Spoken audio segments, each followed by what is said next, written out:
Hello, Dane Nix here.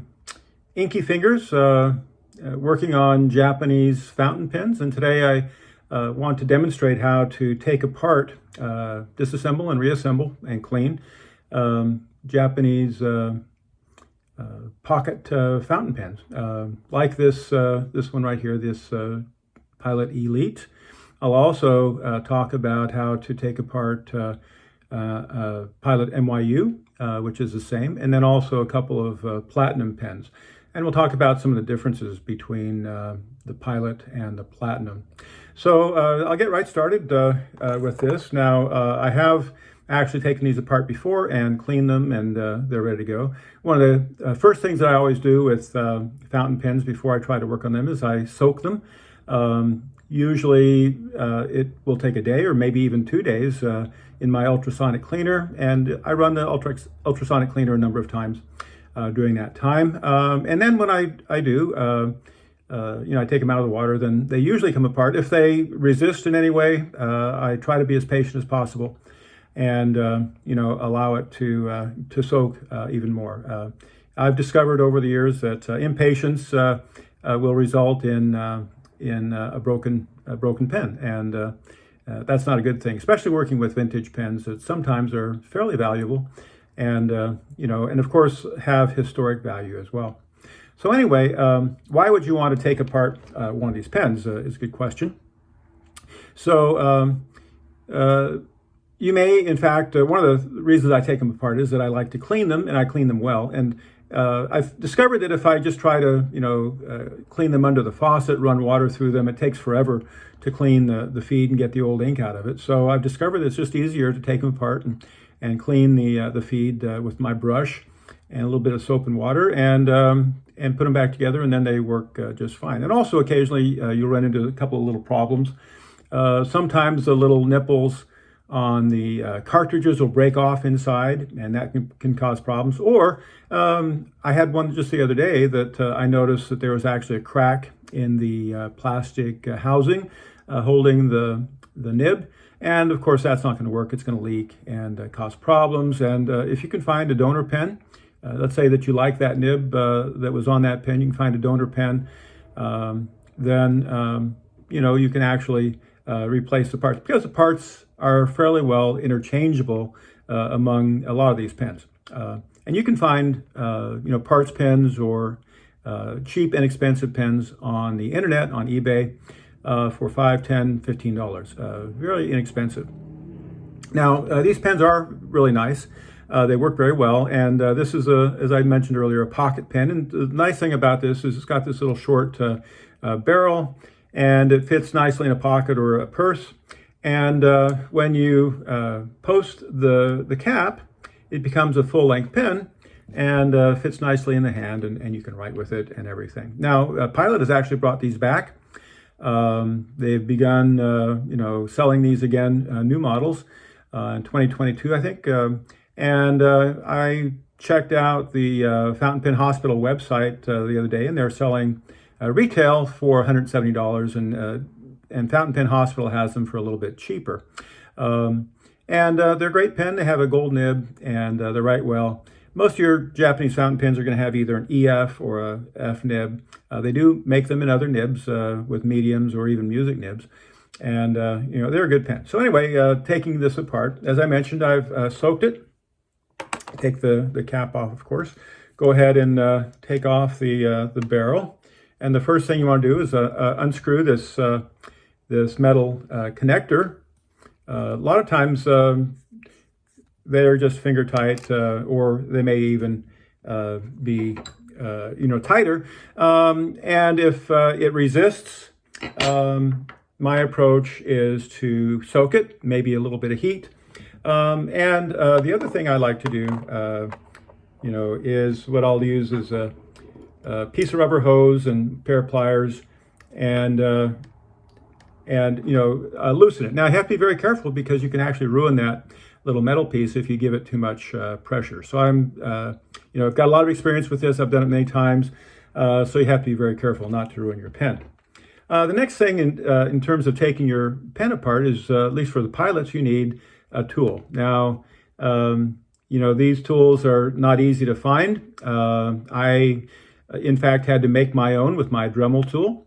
And actually, I just found one on a auction site and bought it. It hasn't arrived yet, but an old set of tools, which is sort of cool. But anyway, the way that I actually got this is I had the pattern for this is I found a pen that was actually cracked, and I went ahead and took it apart and took out the parts, and then made my tool to fit the little plastic piece that's inside the pen. I bought some of this stainless steel rod stock from Amazon.com in metric sizes, and I found two that actually worked out of it was fairly inexpensive, I think $10. And two of the rods actually worked for both the Pilot as well as the Platinum pen. I haven't found one yet that works for a Sailor. So anyway, so you insert it and unscrew the little threaded connector that's inside, and this is what it looks like.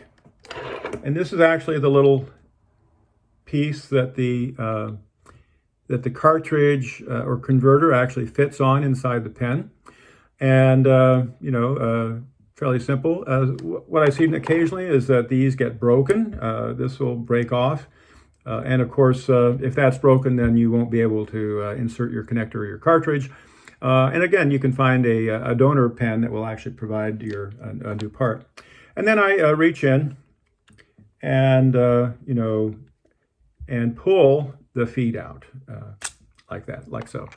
Now, that's the feed that goes in these pens. And take care to notice, if you do take it apart, just how it came out. You want to insert it when you're finished in the same way that it came out. And if you look at it, you'll notice, if you've done any work on American fountain pens, that this feed looks an awful lot like the Parker 51 feed. Very similar in many ways. And, it's got all these little ribs that are designed to hold ink, and they do a really good job. And it's got a little feed that goes right through the center of this feed. And I'll show you what that feed looks like. I took another one out. It's just a little piece of I think it's ebonite. It could be plastic, I'm not sure. And it's got a little tiny slit in the top of it through which the ink runs, flows with capillary action. So interesting, okay? So I'll take out the nib. And one of the nice things about Pilot pens, at least, is that the nib actually has a date code on it. And if you take a look at it, you can tell just when this, at least the nib was made. And this one has a date code of T170. So this pen was made, constructed, at least the nib was, in January of 1970. And the T is the factory in which it came to life.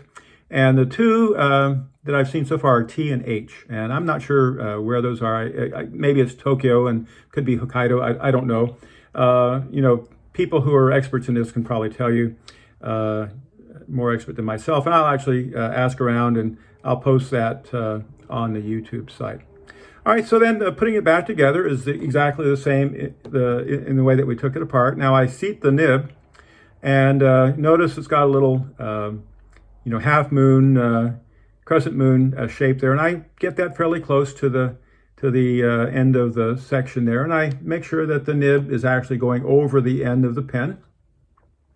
Now, one of the things that often happens with these, I've seen a number of these where somebody has maybe dropped the pen or given too much pressure on it. It actually moves the nib in, and of course it won't write if that occurs. So the answer to that is just take it apart, reseat the nib, and then put it back together, and that'll take care of that problem. So we go ahead and we put the feed back in. Now, when it came out, as I said earlier, you want to put it back together the same way it came out.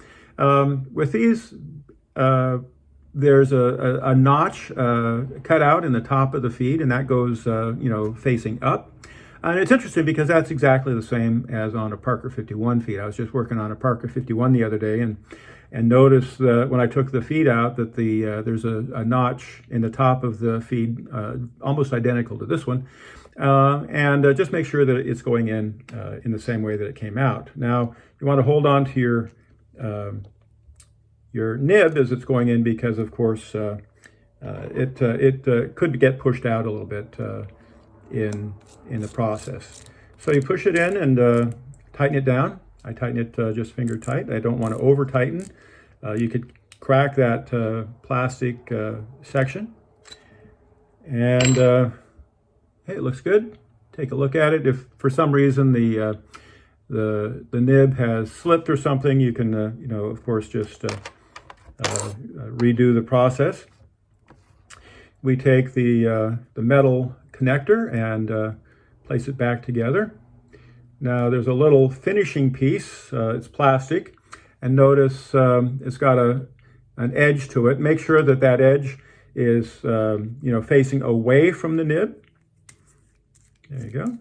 Because when you put it back together, it'll be obvious why that's the case. I just make it finger tight. I don't try to over tighten it. Some folks might put a little bit of shellac on the threads to tighten it down. I haven't found that I really needed to do that, but you could do that if you wanted to. Put it back together. And of course then, you'll see why when we put it back, see the cap fits just over that little connecting piece, that finishing piece. And that pin's all done. Now the MYU pen is identical in terms of how it comes apart. Just take it out like that. Take that off. Unscrew the metal connector, like so. The same exact tool that we talked about earlier will work with this pen. I haven't actually cleaned this one yet, so that's going to be my next step. So this one is actually, the other one was black. This one is a clear threaded connector. Reach in with your tool, and out it comes. Okay, now notice the feed is a little bit different than the other one, but again, it's got all the little comb-shaped element that holds the ink. This has got a solid feed going to the front, unlike the other one, and of course the reverse process to put it back together. And I'll put that back together a little bit later. All right, put those parts aside, and of course I don't want to lose any of the parts. Now this is the platinum pen, and it's very much like the Pilot that I just took apart. It's a pocket pen. This is a little bit larger than the others, a metal one. Pretty nice pen. And so it'll come apart in the same way that the Pilot did. Once again, that comes apart like so. Now the difference with platinum is that it's got a different tool. It's got a different size tool. And I'll show you the difference in a minute, but it's much smaller. And this actually goes right over the feed and then fits into a little housing that has threads.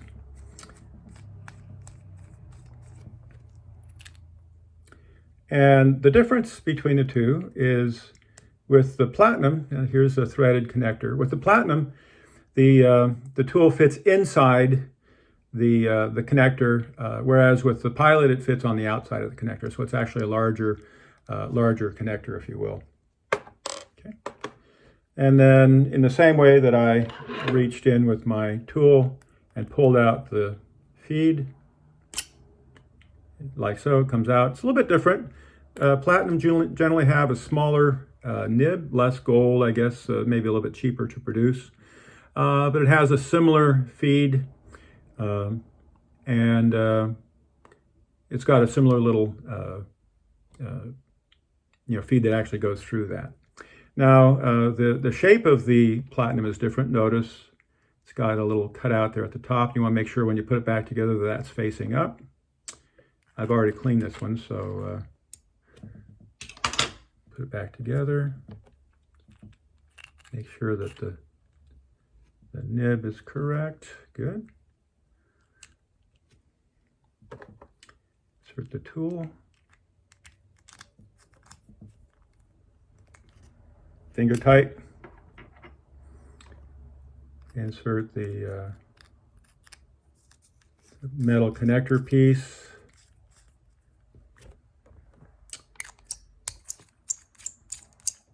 And voila, that is put back together. Now, platinum has one other type of connector that doesn't require that tool, and I thought I'd just show you that real quick. So this is actually a full-size pen. Now, what they did with this one, this was got instead of a metal connector, this is a clear plastic connector. And with this one, instead of having that little threaded connector inside, they've actually just made it one piece with the connector, and that holds the section, the feed inside the section. So you don't actually need a tool with that one. And in the same way, it just comes out. In this case, again, this is clean. I worked on it, so it just comes out. It's finger tight in this case. It's all, pressure fit is the whole approach with these. So that one, came apart and is going back together fairly quickly and easily. Now, I want to show you one other thing about these pens, and that is that sometimes the cap has lost its pressure piece that actually helps the cap to actually fit tightly onto the barrel or tightly onto the pen itself. Now, both Platinum and Pilot have done pretty much the same thing. They have a little metal spring piece that actually fits inside the cap. Looks like this. And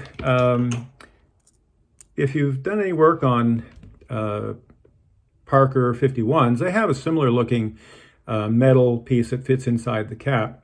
For those, you actually have to have a special tool to take them out. The cap on those has a little lip that holds it all together.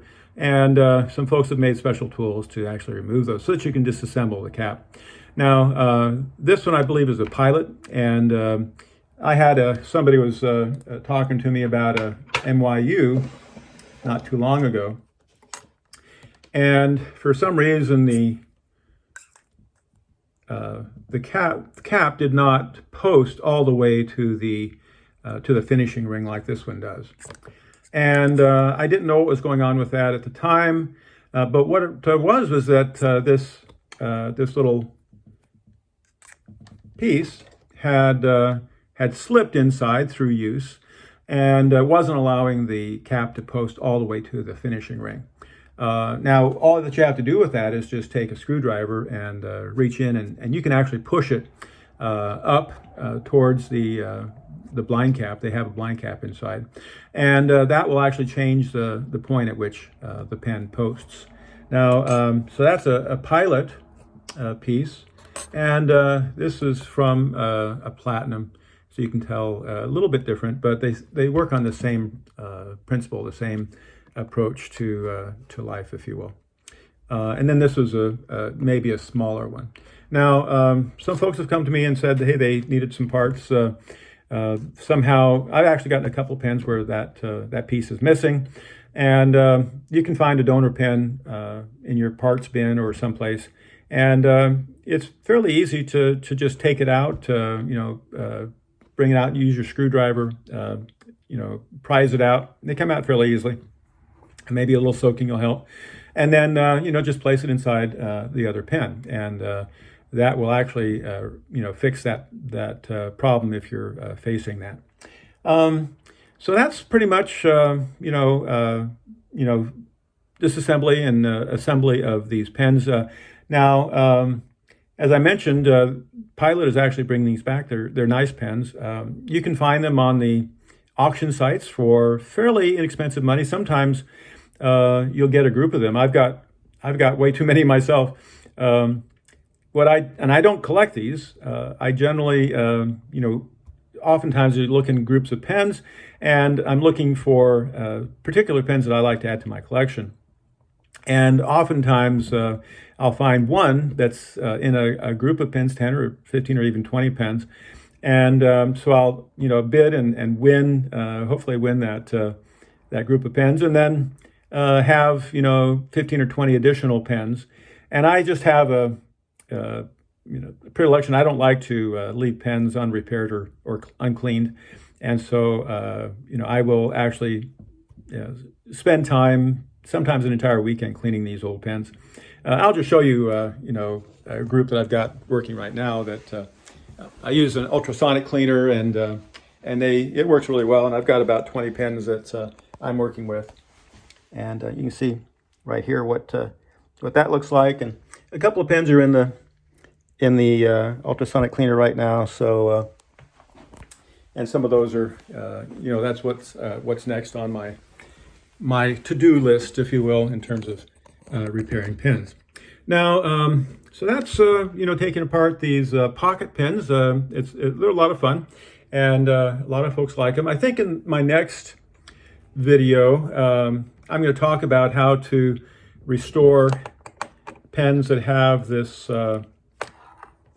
click filler, and those you find those on a lot of pens from the 1950s and the 1960s, and even some of the 1970s, and they're not easy to fix, but they are doable, and so I'll do another video and we'll talk about that. So if you have any questions for me, my email is daynix@aol.com. Happy to share any information that you might need to actually work on these pens. Anyway, take care, and see you next time.